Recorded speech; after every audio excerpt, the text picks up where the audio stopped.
LakelandCarKeys.com. Today I'm working on I believe it's a 2011 Audi ECU. So this is it's a Continental Simos 8.51. Alright, so we're going to do a 1-to-1 clone with it using the OBDSTAR DC706. Now this is the used replacement that the shop brought online, and it had this sticker over it, and for a while I couldn't figure out what computer it was because I was searching all the different numbers, and I went back and looked up information on the listing because I didn't have the original in hand. Went back in the listing and did some research and found that I came up with that Simos 8.51. So sometimes finding the right information to look up in the computer what it actually is can be a little bit difficult because it doesn't pull it up by year, make, model. So we're going to use our P003 connection, and we're going to do this in bench mode where we pin out the ECU, read the EEPROM and flash, and then transfer it over to the new computer. So from the main screen, I'm going to go into ECU flasher, hit accept. Alright, so we're going to go into ECM, into that. Make sure you have your Wi-Fi on, you have a good internet connection. Alright, so we're going to go to brand, and then I'm just going to scroll up to Audi. Alright, and then from Audi, now I could have put in the Simos, I could have just typed it in the search bar.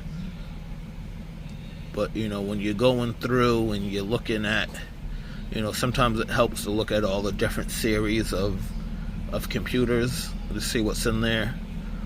So we want this one that says Simos 8.5X. 8.5X. Alright, so we got an 8.51. The X would stand for any variation of that number. And then I can hit pin out. And we have our P003 selected. We can use a P003 Plus, which I don't even know what that is, or the MP001, which I do have. But I'm going to leave it at P003. Hit OK. Now, when you go down here and select connector pin out, just know that there could be more than one pin out, so just double check, make sure there's nowhere to scroll over. This one looks like it only has the one, so I'm going to go ahead and get this computer set up. We'll read the EEPROM and flash from this one, save them.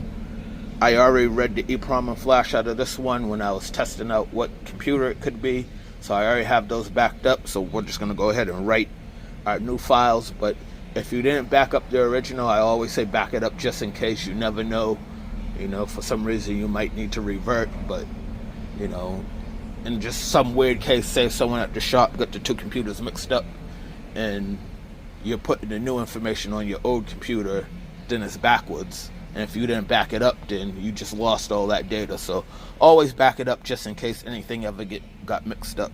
So let me go ahead and get these wires connected, and then we'll come back and start reading the information. Alright, so I got the wires all pinned out, and we're in the main screen. Before I connect, I'm also going to just show you real quick. You can hit the ECU image button, and then it will give you an image of the ECU that you can compare and say, alright, I have the right one, or this looks right. I mean, if it's a different shape, then obviously you're not on the right computer. So just try to use the aids that they have to help you visualize what's what. So I have everything on. I have my power. Right now I'm at 14 volts. I'm going to go ahead and try to connect.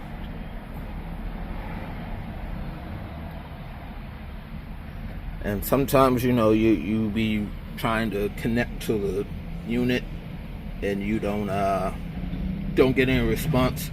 Just double check your wires and make sure you have all the wires.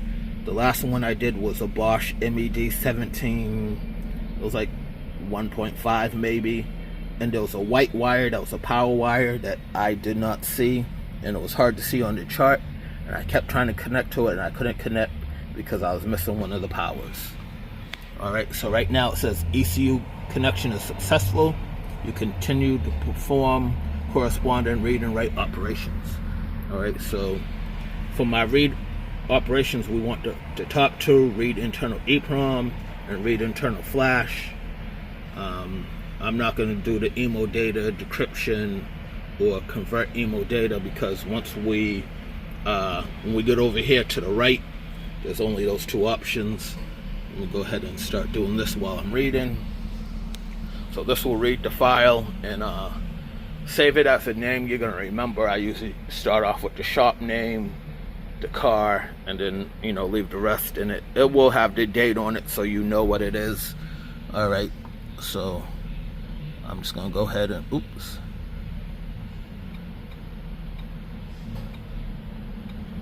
Alright.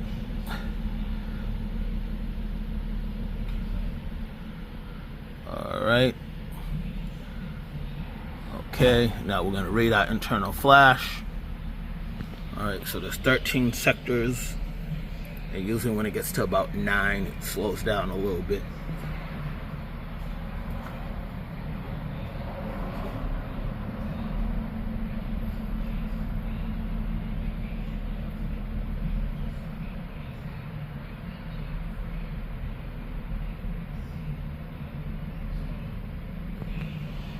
Alright, so I'm going to let it go ahead and read those, and then what we'll do is we'll disconnect from the ECU. I'll move these wires over to this new ECU, and then we're just going to write those two files back. And once we write those two files back, we should be able to plug this in the car and start it up and it be ready to go.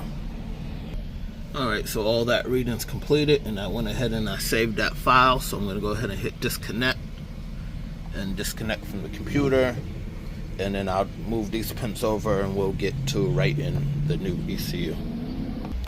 Alright, so I got the new ECU set up, and it's doing I went ahead and hit connect, so it's just doing the security verification, and our connection was successful. So we could go ahead and write our EEPROM and flash. I'm going to write the flash first. We're going to select load external data. Okay. And then let's set this by time, the latest files, and this is our flash file that we saved. Alright, so I'm going to go ahead and write this information. This will take probably 2-3 minutes, and I'll cut back in and we'll write the EEPROM. Alright, so that write took a lot longer than I expected it to be. That was about 17 minutes on that flash. The EEPROM should be fairly quick, so we're going to do the same thing. We're going to load external data. Alright, hit OK, hit OK, and then bring up our files. Alright, that's flash, and this is the EEPROM. So we want the EEPROM, select OK, OK. And then this will go through, and looks like there's only 2 different sectors of the EEPROM, and it's probably gonna have to write both of them. So the EEPROM is where most of your emo, VIN, password, all that other data is saved, and then the flash is more like the operating system of the vehicle running. So go ahead and get this last little bit of the EEPROM flashed in there, and then this will be done.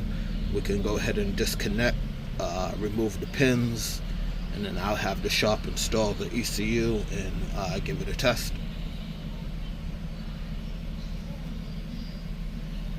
Alright, so that write was done successfully. Alright, and then we're going to go ahead and disconnect, hit yes.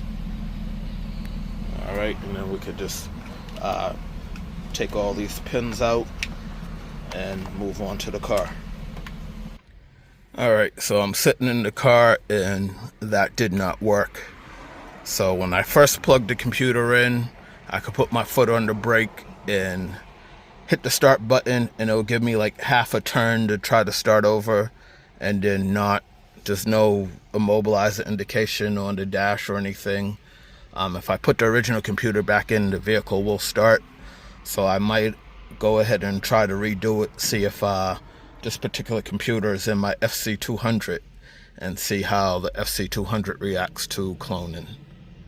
Alright, so there was another feature that was inside there that was EEPROM data convert, where you put in old and new files from each ECU, and it makes the EMO file correct. So we're trying that. So we just successfully wrote. So I'm gonna go ahead and write that EEPROM in now, and we just select the right file. So, all right. So this is for EEPROM conversion clone. I'm gonna go ahead and write that. And again, it's just 2 sectors on the EEPROM. So once we write that, we're gonna plug this in and test it on the vehicle. So I got the ECU plugged in. Actually, let me go ahead and just show you. This was the used ECU that had the paint on it. So that's the used one. We went ahead and made that new EEPROM file using the tool with the OBDSTAR DC706. And it's plugged in. I got the proximity key here, foot on the brake. Alright, and that's a completed job with the OBDSTAR DC706. My previous fail was a user error. I didn't know I needed to convert that